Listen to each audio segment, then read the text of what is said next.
All right, everyone, welcome back. It is Sunday sit-down time. I'm joined by Matt Brolley for the Columbia Missourian today. Matt, thanks for joining us. Thank you for having me. Yeah, it's your first time on Sunday sit-downs. Let's just start by giving us a little background about you. Yeah, born and raised from Waukegan, Illinois. Best city in the world, in my opinion. A lot of people disagree about that. But went to school there and then came to Missouri and just spent the last 4 years here studying journalism. Just graduated a couple of weeks ago and spent the last year covering Mizzou basketball. And yeah, for the most part, that's pretty much it. It sounds like you're a big Mizzou guy. We'll start with the past seasons. The spring season's just wrapped up. Softball, baseball, softball had a heck of a year. What was your take on their past season and just what they're losing and what they need to bring in on the off season? I mean, I think softball, when you look at where they were about halfway in the season and where they ended this last weekend, yeah, it's disappointing, but where they came from, I think they made tremendous strides. I think Coach Anderson and her team proved that this wasn't just a fluke last year when they made it to the Super Regionals.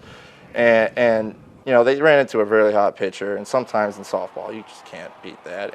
But you know, I think they got a lot of confidence going into next season. I think they got the defense down. I think the pitching is there. So, you know, maybe a little bit more on the bats offensively, but I think for the most part they should be pretty good to have similar success next season.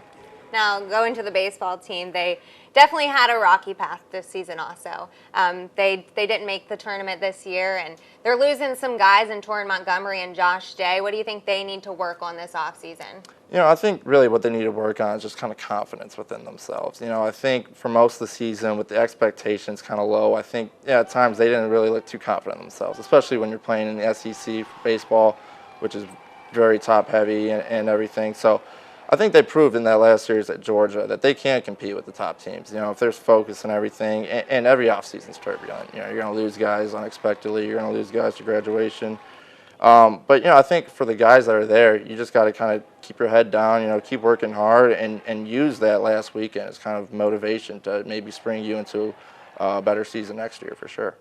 We talked a little bit before this. We were seeing bat signals from Dennis Gates almost every day, it felt like. They were just rolling in. I was expecting one when I woke up for my phone to be going off the next morning. But you've covered a lot of Dennis Gates so far. What are you liking about him? Yeah, I like his excitement, his passion. That's something that I think anyone that, you know, either talks to him or watches him through a press conference, I think they get that.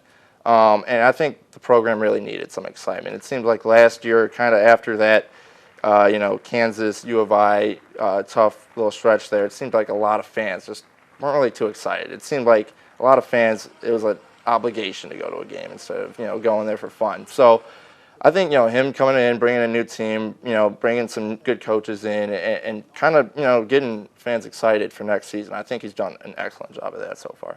A little bit about the coaching staff, C.Y. Young, Dickie Nutt, Kyle Smith-Peters, those guys, completely different staff this year. What do you think sets them apart from what Mizzou has had the past few years? Yeah, I think what sets them apart is that they all had success, and especially him and C.Y. and Coach Nutt, they've all been at Florida State together. You know, I think they all know how each other work, so it's not really like, I think they already know what they're getting into. And, you know, I think, you know, they got mentored by a Hall of Fame coach in Hamilton. So I think it's one of those things where I think they all kind of know what they need to do, and now it's just a matter of them doing it.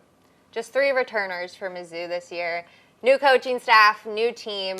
What are you looking for in these new guys, and who do you think is really going to stand out for them this year? You know, I look at the 2 JUCO players, East and Diarra. I think they're both going to be very exciting players to watch. But, you know, when you look at all the new players in general, I mean, a lot of seniors. There's a lot of seniors, and I think that's going to be important for Gates in his first year to establish that culture, establish that his, like, brand, his identity, to where, you know, he could build excitement. So when he's got 9 roster spots open next season, you know, maybe some high school kids that watch Mizzou Arena get back to what it once was. Maybe they want to go to Mizzou now. So I think there's a lot of potential, and I think by going kind of experience having his first year, I think it's going to build a consistent team, but it's also going to, you know, be able to kind of build his brand.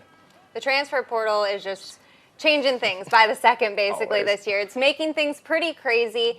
What's your take on the transfer portal in general? What do you think it's doing to college sports? You know, at first you like it because, you know, you hate to see, you know, a coach just get up and leave on a team and then the player can't do the same or, you know, has to sit out a year. And I do like it, but I think when players kind of face any kind of adversity and then they get up and leave, it's just it's hard for coaches to really kind of build something and keep it consistent. So I would like to see, maybe like a one-time transfer rule or something like that. But it's always tough because I mean, these kids put a lot into this sport, and when they don't feel like they are getting what they deserve, I mean, you always like to think that they have an option to maybe go pursue that elsewhere.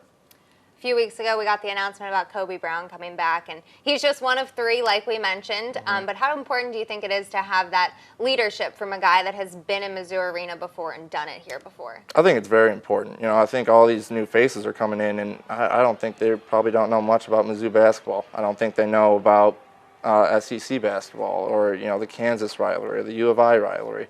So having Kobe Brown, who's been there for 3 years, kind of be able to tell them, I think it's going to be very important. And I think for Kobe Brown, having all these, basically just having more help. Last year he got caught having to guard the center, and in the SEC there's a lot of talented centers, and he's 6'8", and for him to have to be the main offensive production and then guard someone that's a lot taller than him, I think that put him in foul trouble. So I think by having some more height on the team and just having more depth is going to really kind of help him.